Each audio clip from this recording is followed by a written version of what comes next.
إن الحمد لله نحمده ونستعينه ونستغفره ونعوذ بالله من شرور أنفسنا ومن سيئات أعمالنا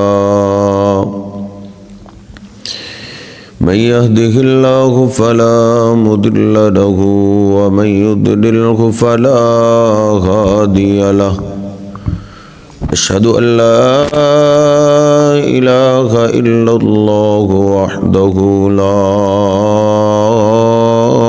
شريك له وأشهد أن محمدًا عبده ورسوله اللهم صل على محمد وأزواجه وذريته كما صليت على آل إبراهيم وبارك على محمد وأزواجه وذريته كما باركت على آل إبراهيم إنك حميد مجيد رب اشرح لي صدري ويسر لي أمري واحلل عقدة من لساني يفقهوا قولي۔ بخاری شریف میں یہ حدیث پاک موجود ہے، نبی کریم صلی اللہ علیہ وسلم ارشاد فرماتے ہیں من کان یؤمن باللہ والیوم الآخر فلیکرم ضیفہ، کہ جو آدمی اللہ کو مانتا ہے، اللہ پہ ایمان رکھتا ہے اور قیامت کے دن پہ یقین رکھتا ہے، یعنی جو بھی ایماندار آدمی ہے اس کو چاہیے کہ فلیکرم ضیفہ، کہ وہ اپنے مہمان کی عزت کرے۔ مہمان بھی کئی قسم کے ہوتے ہیں، ان میں سے ایک مہمان ہمارے پاس رمضان کی شکل میں آ رہا ہے، یہ اللہ سبحانہ و تعالیٰ کا عطا کردہ مہمان ہے۔ تو آپ سب اچھے طریقے سے جانتے ہیں کہ جب گھر میں کسی مہمان نے آنا ہو نا، تو سب سے پہلے ہم صفائی کا سوچتے ہیں، بیٹھک صاف ستھری کر لیں، صوفے وغیرہ کی سیٹنگ کر لیں، کسی کے اوپر چادر ڈالنے والی تو چادر ڈال لیں، کیوں جی مہمان آ رہے ہیں۔ تو یہ بھی اللہ سبحانہ و تعالیٰ کا مہمان ہے، تو اس مہمان کے انٹری سے پہلے ہم بھی اپنی صفائی کر لیں۔ اصل تو مہمان کی عزت کرنے والا وہ ہے نا جو مہمان آنے سے پہلے ہی تیار ہو جائے کہ مہمان آ رہا ہے۔ کچھ مہمان تو ہوتے ہیں جو اچانک آ جاتے ہیں، پتہ ہی نہیں چلتا، پھر بندے کی دوڑیں لگ جاتی ہیں۔ یہ مہمان تو اطلاع دے کے آ رہا ہے، تو اس کے لیے سب سے پہلے صفائی ہے۔ اللہ سبحانہ و تعالیٰ نے قرآن پاک میں دو خوبیوں والے انسان کا ذکر کیا ہے۔ اللہ پاک فرماتا ہے ان اللہ یحب التوابین ویحب المتطہرین، بے شک اللہ سبحانہ و تعالیٰ محبت کرتا ہے توبہ کرنے والے کو، جو توبہ کر لیتا ہے، پلٹ آتا ہے، اور اللہ سبحانہ و تعالیٰ محبت کرتا ہے صاف ستھرا رہنے والے کو، پاک صاف جو رہتا ہے۔ طہارت کو اللہ سبحانہ و تعالیٰ بہت پسند کرتا ہے۔ ایک تو ہماری صفائی ہے بیرونی، کپڑے صاف ستھرے ہونے چاہیے، جوتا صاف ستھرا ہونا چاہیے، مسجد میں جب آپ تشریف لائیں تو خوبصورت بن کے آئیں، خذوا زینتکم عند کل مسجد، اللہ نے قرآن پاک میں حکم دیا ہے کہ مسجد میں آؤ تو خوبصورت بن کے آؤ، کپڑے صاف ستھرے ہوں، جوتا صاف ستھرا ہو۔ نبی کریم صلی اللہ علیہ وسلم ایک دفعہ تکبر پہ درس دے رہے تھے کہ ذرہ برابر بھی تکبر ہو تو وہ آدمی جنت کی خوشبو بھی نہیں پائے گا۔ صحابہ نے عرض کی کہ اللہ کے حبیب ان الرجل یحب ان یکون ثوبہ حسن ونعلہ حسن، انسان پسند کرتا ہے کہ اس کا کپڑا صاف ستھرا ہو، اس کا جوتا صاف ستھرا ہو، کیا یہ تکبر ہے؟ آپ نے فرمایا نہیں، یہ تکبر نہیں، ان اللہ جمیل یحب الجمال، یہ تو خوبصورتی ہے، اللہ خوبصورت ہے اور اللہ خوبصورتی کو پسند کرتا ہے۔ ایک یہ ظاہری ہے، دوسرا ظاہری آنکھوں کی صفائی ہے۔ کئی چیزیں ہم آنکھوں سے وہ دیکھتے ہیں جو ہمیں نہیں دیکھنی چاہیے، جن سے اللہ نے ہمیں روکا ہے، تو رمضان کے آنے سے پہلے ہم آنکھوں کی صفائی کر لیں، غلط چیزیں دیکھنے چھوڑ دیں، توبہ کر لیں۔ کانوں کا استعمال ہمارا غلط ہے، برا ہے، تو اس کو صاف ستھرا کریں۔ ان اللہ یحب التوابین و یحب المتطہرین، ہمارے کانوں کا استعمال صاف ستھرا ہونا چاہیے، ہماری زبان کا استعمال صاف ستھرا ہونا چاہیے۔ صاف ستھرا لوگوں سے اللہ محبت کرتا ہے۔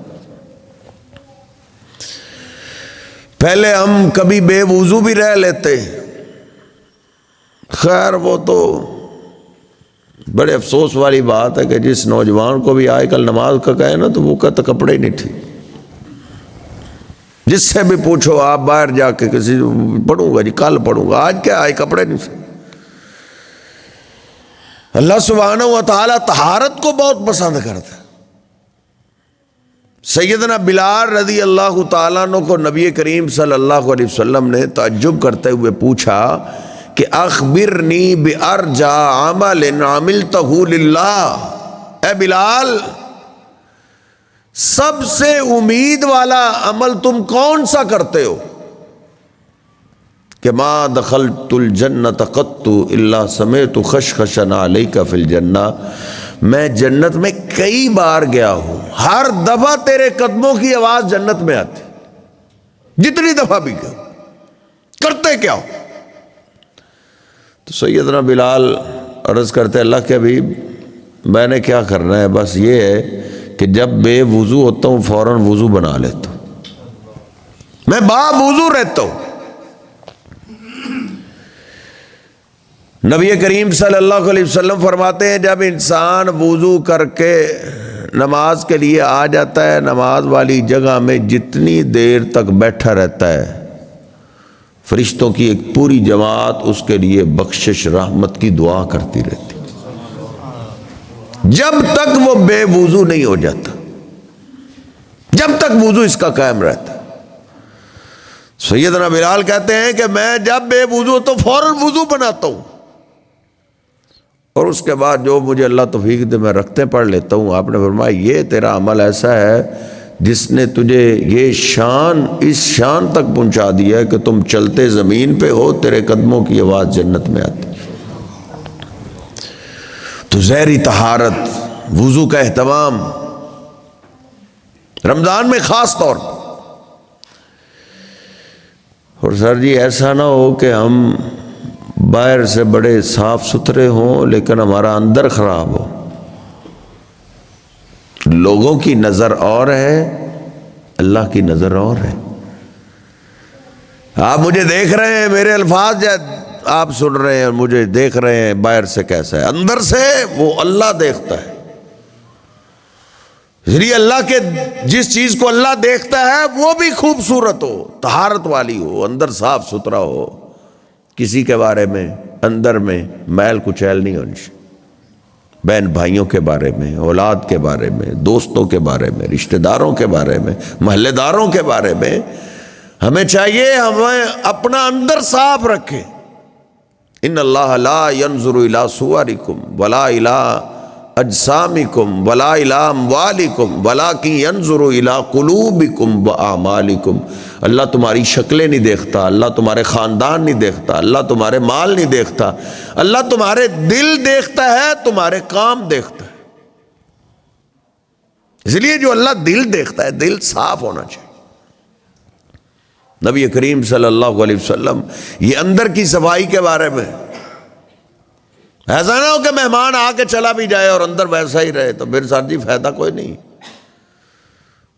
ہاں فرماتے ہیں الا ان فی الجسد لمضغہ اذا صلحت صلح الجسد کلہ۔ اے میرے صحابہ غور سے سنو، الا غور سے سنو، میری طرف توجہ کرو۔ جسم میں ایک ٹکڑا ایسا ہے اگر وہ ٹھیک ہو جائے پورا جسم ٹھیک۔ وَإِذَا فَسَدَتْ فَسَدَ الْجَسَدُ كُلُّهُ، اگر وہ خراب ہو جائے پورا جسم ہی خراب ہو جائے۔ الا وہی القلب، غور سے دوبارہ سن لو، الا وہی القلب، وہ ایک ٹکڑا دل ہے۔ دل ٹھیک پورا جسم ٹھیک، دل خراب سب کچھ خراب۔ اس لیے اندر کی درستگی سب سے پہلے ہے۔ یعنی سمجھ یہ آئی آنکھیں ٹھیک ہو سکتی، ہمارے کانوں کا استعمال ٹھیک ہو سکتا ہے، ہماری زبان کی صفائی ہو سکتی ہے، شرط یہ ہم دل صاف کر لیں سب کچھ ٹھیک ہو جائے۔ کسی کو اللہ عزت دے، ہمیں تکلیف کی کیا ضرورت ہے، ہم خوش ہو۔ کسی بھائی کو دکھ آئے، اس کی تکلیف ہم اپنے دل میں محسوس کریں۔ نبی کریم صلی اللہ علیہ وسلم پہ جو قرآن پاک آیا ہے، یوم لا ینفع مال ولا بنون الا من اتی اللہ بقلب سلیم، اللہ کی عدالت میں مال اور بیٹے نہیں کام آتے، لیکن دل صاف ہو، یہ دل بڑا کام آتا ہے۔ اندر روشنی ہو، اندر صاف ہو، ہر ایک کے بارے میں تو سر جی چھوٹی سی نیکی بھی انسان کو کہیں سے کہیں تک پہنچا دیتی۔ وہ ایک صدقہ لے کر نکلا کہ لا تصدقن بصدقۃ، آج صدقہ کرتا ہوں چھپ چھپا کے، کسی کو پتہ ہی نہ چلے، اللہ کو پتہ ہو، اللہ کے لیے کر رہا ہوں۔ وہ رات کی طریقے میں نکلا، کوئی عورت جا رہی تھی، اس نے عورت کے ہاتھ میں صدقہ رکھ دیا۔ کل کو پتہ چلا کہ اس نے اپنی سہیلیوں کو بتایا کہ مجھے کوئی صدقہ دے، وہ گاؤں میں وہ بات پھیل گئی کہ رات کو عجیب آدمی یہ صدقہ کیا ہے اس نے فاحشہ عورت کے ہاتھ میں۔ اس کے کانوں تک آواز پہنچ گئی، اس نے کہا اللہ میں نے تو تیرے لیے صدقہ کیا ہے، اور وہ کیسی عورت کے ہاتھ میں صدقہ چلا۔ لا تصدقن بصدقہ، آج پھر صدقہ کرو۔ رات کی تاریکی میں پھر نکلا، کوئی غریب سا آدمی بیچارہ اس کو نظر، اس نے اس کے ہاتھ میں رکھا۔ کل کو جب پھر اس نے اپنے دوستوں کو بتایا تو پتہ چلا کہ چور کے ہاتھ میں رات کو صدقہ ہو گیا۔ کوئی صدقہ کرنے کے لیے نکلا ہے لیکن اس نے چور کو ہی صدقہ دے دیا۔ وہ پھر اس کے کانوں میں آواز پڑی تو پھر کہتا اللہم لک الحمد، اللہ تعریف تو تیری ہے، لیکن چور کے ہاتھ صدقہ چلا گیا۔ پھر آج صدقہ کر تو، اس رات پھر نکلا اللہ کے لیے صدقہ کرنے کے لیے کہ اللہ میں چاہتا ہوں کہ میرا کسی کو پتہ نہ چلے۔ کوئی نیکی ہمارے پاس بھی ہونی چاہیے جو ہم ہمارے اور اللہ کے درمیان، وہ نیکی بڑی کارآمد ہوتی ہے۔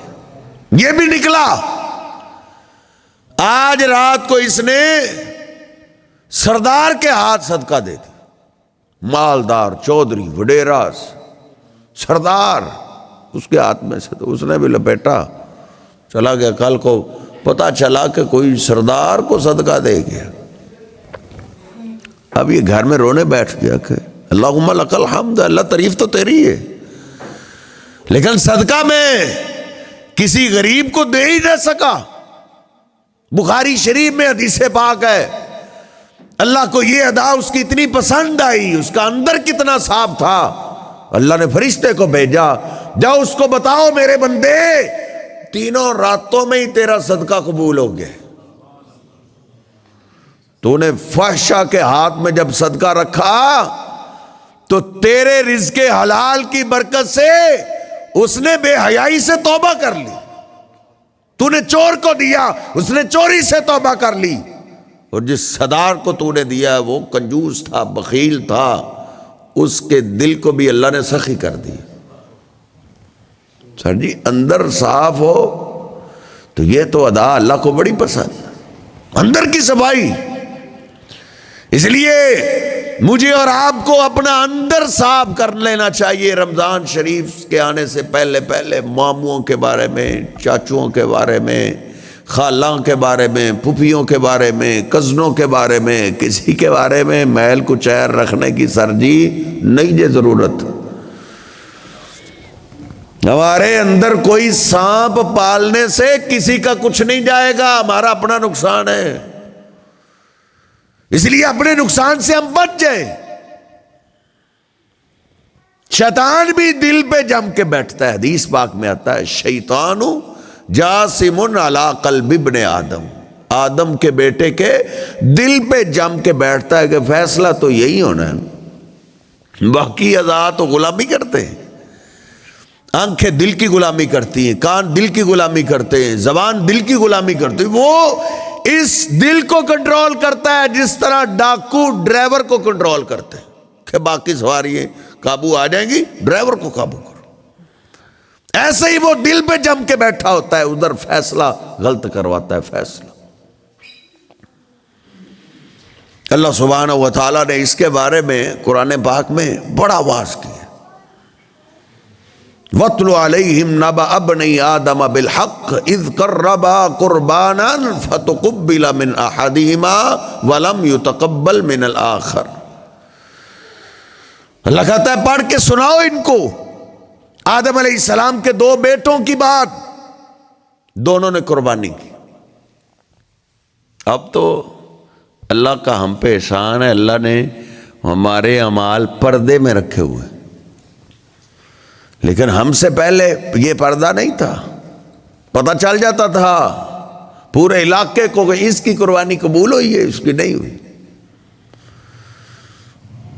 وہ تو اللہ کے حبیب علیہ السلام کی دعا کا اثر ہے کہ اللہ نے بڑے پردے رکھے ہوئے، وہ ستار ہے، وہ ستیر ہے، لیکن اس وقت ایسا نہیں تھا، ایک کی قربانی قبول ہو گئی دوسرے کی نہ ہوئی، وہ تو پورے علاقے میں بات پھیل گئی کہ فلانے کی قربانی نہیں قبول ہوئی، پتہ نہیں وہ کرتا کیا ہے، اس میں جرم کیا ہے۔ اب ایک کو اللہ نے عزت دے دی تو جس کی قربانی قبول نہیں ہوئی تھی اس کو تکلیف شروع ہو گئی۔ اندر کی یہ جو تکلیف ہے نا، یہ خرابی، یہ اگلے کا نقصان نہیں کرتی، یہ بندے کا اپنا نقصان کرتی۔ اس نے کہا لَأَقْتُلَنَّكَ، تیری قربانی قبول کیوں ہوئی؟ اگر اندر صاف ہوتا تو وہ کہتا اچھا ہوا ہے مجھے پتہ چل گیا ہے کہ میں اس قابل نہیں ہوں ابھی تک کہ میری قربانی قبول ہو جائے، میں اپنی زندگی پہ نظر ثانی کروں، میں دیکھوں میرے اعمال کیسے ہیں، میری زبان کیسی ہے، کون سی غلطی ہے میری زندگی میں اس کی اصلاح کروں۔ لیکن یہ سوچ تو ہوتی ہے جب انسان کا اندر صاف ہو، سیدھی سوچ والا ہو، لیکن سر جی شیطان نے سوچ ہی الٹی کر دی۔ اس نے کہا تیری قربانی قبول کیوں ہوئی ہے، لَأَقْتُلَنَّكَ، میں تجھے قتل کروں گا۔ جب انسان کا اندر خراب ہو جاتا ہے پھر شیطان انسان سے ایسا فیصلہ بھی کرواتا ہے، ایسے میں تجھے قتل کروں۔ کہا بھائی قربانی تیری قبول نہیں ہوئی تو میرا کیا قصور ہے، تم اپنی اصلاح کرو کہ تجھ میں کون سی کمی کوتاہی ہے اس کو دور کرو۔ لَئِن بَسَطتَ إِلَيَّ يَدَكَ لِتَقْتُلَنِي مَا أَنَا بِبَاسِطٍ يَدِيَ إِلَيْكَ، اگر تم مجھے قتل کرنا لگے ہو میں تجھے نہیں قتل کروں گا کیونکہ تم میرے بھائی ہو۔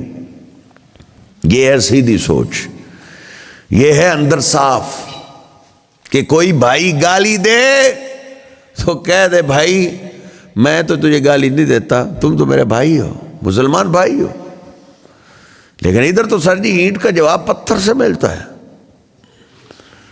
اینٹ کا جواب پتھر سے دیتے۔ وہ دیکھیے نبی کریم صلی اللہ علیہ وسلم نے بھی فرمایا تھا اذا التقى المسلمان بسیفیہما، جب دو مسلمان آپس میں لڑ پڑے، دونوں کے پاس تلوار ہے، دونوں کے پاس پسٹل ہے، دونوں اسلحہ لے کے ایک دوسرے سے لڑنے کے لیے آ گئے، تو آپ نے فرمایا فالقاتل والمقتول کلاہما فی النار، قاتل بھی آگ میں مقتول بھی آگ میں، دونوں آگ میں جائیں گے۔ صحابہ حیران ہو گئے، اللہ کے حبیب ھذا القاتل فما بال المقتول، قاتل آگ میں جائے بات سمجھ آتی، اس نے قتل کیا ہے، مقتول تو قتل ہو گیا ہے، وہ آگ میں کیسے جائے گا؟ آپ نے فرمایا انہ کان حریصا علی قتل صاحبہ، قاتل آگ میں گیا قتل کرنے کی وجہ سے، اور مقتول آگ میں جائے گا اندر کی خرابی کی وجہ سے۔ یہ بھی پسٹل لے کے آیا تھا بھائی کو مارنے کے لیے، یہ تلوار لایا تھا اس کو قتل کرنے کے لیے، وہ تو اس کا داؤ نہیں چلا، اس کا چل گیا، اس نے مار دیا۔ وہ آگ میں گیا قتل کرنے کی وجہ سے، یہ آگ میں جائے گا اندر کی خرابی کی وجہ سے۔ اس لیے اس نے کہا بھائی میں نے تجھے قتل نہیں کر رہا، انی اخاف اللہ رب العالمین، میں تو اللہ رب العالمین سے ڈرتا ہوں، اس لیے اندر کی صفائی۔ صحابہ کرام کو سب سے پہلے تعلیمات یہی دی گئی۔ آپ نبی کریم صلی اللہ علیہ وسلم کے مدینہ پاک کے جو ابتدائی خطبات ہیں نا، وہ پڑھ کے دیکھیے، لا تحاسدوا، حسد نہیں کرنا، لا تباغضوا، ابھی رمضان کے روزے فرض بھی نہیں ہوئے، اس سے پہلے آپ نے صفائی سکھلائی ہے، حسد کرنا چھوڑ دو، خاندانی دشمنیاں چھوڑ دو، عداوتیں چھوڑ دو۔ آج کل تو سر جی بوڑھا مرتے ہوئے بھی اپنی اولاد کو کہہ کہ جب میں تو جا رہا ہوں، میری بہن سے صلح نہیں کرنی، میرے بھائی سے صلح نہیں کرنی، یہ ہمارے اندر کے حالات ہیں۔ لیکن صحابہ کرام، اللہ کہتا اولئک الذین امتحن اللہ قلوبہم، صحابہ وہ ہیں جن کے دلوں کا اللہ نے امتحان لیا، امتحان لیا تو وہ کامیاب ہوئے۔ سر جی ہم میں سے جس نے کامیاب ہونا ہے نا، ہمیں پتہ چلنا ہے موت کے وقت، لیکن صحابہ انہوں نے اپنے اندر کو ایسا صاف کیا، دلوں کا امتحان ایسا پاس کیا کہ زندگی میں ہی ان کی کامیابی کے سرٹیفکیٹ اتر آئے، رزلٹ کے دن ابھی باقی ہے، رزلٹ سے پہلے ہی ان کو بتا دیا گیا کہ تم کامیاب ہو۔ اولئک الذین امتحن اللہ قلوبہم للتقوی، ان کا امتحان لیا اللہ نے دلوں کا۔ اور دلوں کا امتحان سر جی دو طرح سے ہی ہوتا ہے، ایک ہمارے کسی رشتہ دار، ہمارے کسی دوست، ہمارے کسی نمازی کو اللہ عزت دے، پھر بھی ہمارے دلوں کا امتحان ہوتا ہے کہ اس کے دل میں تکلیف تو نہیں شروع ہوگی، اس کے دل کی کیا حالت ہے۔ ایک امتحان یہ ہے۔ دوسرا کسی رشتہ دار کو، کسی ساتھی کو، کسی دوست کو دکھ آئے، پھر بھی ہمارے دلوں کا امتحان ہوتا ہے کہ اس کے دل میں کیا ہے، اس کو خوشی تو نہیں ہو رہی، اچھا ہوا ہے اس کے ساتھ یہی معاملہ ہو گیا نا، کزن کی ٹانگ ٹوٹ گئی، اچھا ہو گیا، اس کو کاروبار میں خسارہ ہو گیا، اچھا ہو گیا۔ یہ دلوں کا امتحان ہوتا ہے۔ صحابہ اکرام کے دونوں امتحان ہوئے، ان کے ساتھیوں کو عزت ملتی۔ نبی کریم صلی اللہ علیہ وسلم ایک جنگ لا کہ اللہ رحمت للعالمین، آپ تو اپنوں کے لیے بھی رحمت، آپ دشمنوں کے لیے بھی رحمت۔ آپ نے فرمایا ٹھیک ہے میں جنازہ پڑھانے کے لیے تیار۔ بیٹے نے کہا بابا کہتے تھے کہ مجھے کفن آپ کے کرتے میں دیا جائے، قربان جائے۔ نبی علیہ السلام گھر گئے، کپڑے بدل کے آپ نے جو لباس پہنا ہوا تھا نا، جو جبہ پہنا ہوا تھا، آپ نے اپنا جبہ لا کر دے دیا، لو اس میں کفن دو، گئے ان کو کفن دیا۔ آج لوگ زمزم سے کفن دھو کے لاتے ہیں، اندر کو دھونے کی ضرورت ہے، اندر پہلے ہم میں اور آپ واش کر لیں۔ اس میں سر جی جتنی محنت کی جائے اتنی کم ہے، اس کی اتنی ضرورت ہے کہ میرے اور آپ کے محبوب پیغمبر صلی اللہ علیہ وسلم کا اللہ نے 2 دفعہ آپریٹ کیا ہے دل کا۔ سیدنا انس کہتے ہیں لوگوں میں نے آپ کے سینے پہ سلائی کے نشان دیکھے، آپ کے دل کو نکالا گیا، اس کو زمزم سے دھویا گیا، اس میں نور حکمت بھر دیا گیا۔ 2 بار آپ کا آپریٹ ہوا ہے، 2 بار۔ نبی کریم صلی اللہ علیہ وسلم پھر بھی جب دعا کرتے تھے، جناب علی پاک کہتے ہیں آپ تہجد کے ٹائم دعا کرتے تھے اللہم اجعل فی قلبی نورا، اللہ میرے دل میں نور کر دے، میرے اندر کو صاف کر دے، روشن کر دے۔ کبھی آپ دعا کرتے اللہم طہر قلبی، اے اللہ میرے دل کو صاف ستھرا کر، لیکن یہ اندر صاف نہیں کر سکا۔ نبی کریم صلی اللہ علیہ وسلم جنازہ پڑھانے کے لیے تشریف لا رہے ہیں، جناب عمر فاروق نے دامن سے پکڑ لیا۔ اللہ کے حبیب آپ کو یاد نہیں یہ کون ہے؟ اس نے فلاں موقع پہ آپ کو دھوکہ دیا، فلاں موقع پہ، فلاں موقع پہ۔ اللہ کے رسول اس نے مکہ سے ہجرت کر کے آنے والوں کو ذلیل کہا، قرآن گواہ ہے۔ نبی علیہ السلام نے فرمایا عمر ہمارے جنازہ پڑھانے سے اللہ اگر اس کو معاف کر دے تو ہمارا کیا جائے۔ نبی کریم صلی اللہ علیہ وسلم نے سر جی جنازہ پڑھایا، رو رو کے بخشش کی دعائیں کی، اور آپ جب جنازہ پڑھاتے تھے ایسے اخلاص سے پڑھاتے تھے، صحابہ کہتے ہمارے دل میں آرزو پیدا ہوتی تھی کاش میرا جنازہ ہوتا۔ ادھر سے جنازے سے فارغ ہوئے، اللہ نے قرآن اتار دی، استغفر لهم لا تستغفر لهم ان تستغفر لهم 70 مرة فلن يغفر الله لهم۔ میرے پیغمبر اس کے لیے آپ معافی مانگیں یا نہ مانگیں، ان تستغفر لهم 70 مرة، آپ 70 دفعہ بھی ایسے اس کے لیے بخشش کی دعا کریں، فلن یغفر، اللہ نے اس کو معاف نہیں دے کر رہا، کیونکہ اندر صاف نہیں۔ اللہ کو دکھانے کے لیے اس نے اپنے اندر کو گندا رکھا ہوا ہے۔ نبی کریم صلی اللہ علیہ وسلم نے جنازہ پڑھایا ہے تو اس کی بخشش نہیں ہوئی کیونکہ اندر صاف نہیں تھا۔ اس لیے اندر کی صفائی رمضان کے آنے سے پہلے پہلے، جس کے بارے میں کوئی میل کچیل ہے بھائی کے بارے میں معذرت کر لیں، غلطی اس کی ہے، معافی آپ ہی مانگ لیں، کچھ نہیں ہوتا۔ بہن سے کوئی معاملات ہیں صلح کر لیں، چاچا جان سے، تایا جان سے، ماموں جان سے، جو کلوز رشتہ دار ہیں یا دوست ہیں، ان سے معاملات سلجھا لیں رمضان سے پہلے پہلے، صفائی کر لیں، مہمان آ رہا ہے۔ اللہ نے پورے قرآن میں مجھے اور آپ کو نصیحتیں کی ہیں، پورے قرآن میں۔ آخر میں 30ویں پارے میں ایک جگہ جا کے نا اللہ نے 10 قسمیں اٹھائی ہیں، 10۔ سورج کی قسم اٹھائی ہے، اللہ نے چاند کی قسم اٹھائی، اللہ نے دن کی قسم اٹھائی ہے، اللہ نے رات کی قسم اٹھائی ہے، اللہ نے آسمان کی قسم اٹھائی ہے، اللہ نے زمین کی قسم اٹھائی ہے، اللہ نے اپنی ذات کی قسم اٹھائی ہے۔ 10 قسمیں اٹھا کے پھر اللہ نے کہا ہے قد افلح من زکاہا وقد خاب من دساہا، کامیاب وہ ہو گیا جس نے اپنے اندر کو صاف کر لیا، اور 10 قسموں کے بعد یہ اللہ نے کہا ہے وہ ناکام ہو گیا، وہ برباد ہو گیا، وہ فیل ہو گیا جس نے اپنے اندر کو گندا کر لی۔ اس لیے رمضان کے آنے سے پہلے کوشش کروں میں بھی آپ بھی اپنے معاملات سلجھا لیں۔ نبی کریم صلی اللہ علیہ وسلم نے عام دنوں کے بارے میں کہا ہے کہ سوموار اور جمعرات کو جنت کے دروازے کھول دیے جاتے، ہر سوموار کو، ہر جمعرات کو، اور رمضان میں تو پورا مہینہ ہی جنت کے دروازے کھلے رہتے، یہ عام دنوں کی بات۔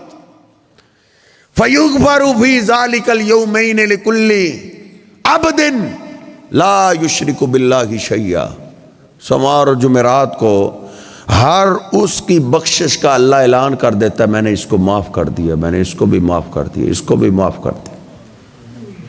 جس نے اللہ کے ساتھ شرک نہ کیا ہو، الا من بینہ و بین اخیہ شحنا، سوائے ان دو بھائیوں کی، شرک تو یہ بھی نہیں کرتے، اللہ کو مانتے ہیں، توحید والے ہیں، مسلمان ہیں، لیکن ان کا آپس میں ایک دوسرے کے بارے میں اندر ثواب نہیں ہے، رنجشیں، بغض ہے، کینہ ہے، دشمنی ہے۔ اللہ فرشتوں کو کہتا ہے انذروا ھذین حتی یستعلیٰ، ان کو چھوڑ دو ان کی حالت میں، آئندہ سے ان کے اعمال اوپر لانے کی بھی ضرورت نہیں جب تک یہ دونوں صلح نہ کر لیں۔ اس لیے اس معاملے میں ہمیں کو غور کرنا چاہیے۔ اللہ رب العزت مجھے اور آپ کو سمجھنے کی توفیق عطا فرمائے۔ وَأَقُولُ قَوْلِي هَٰذَا أَسْتَغْفِرُ اللَّهَ لِي وَلَكُمْ وَلِسَائِرِ الْمُسْلِمِينَ۔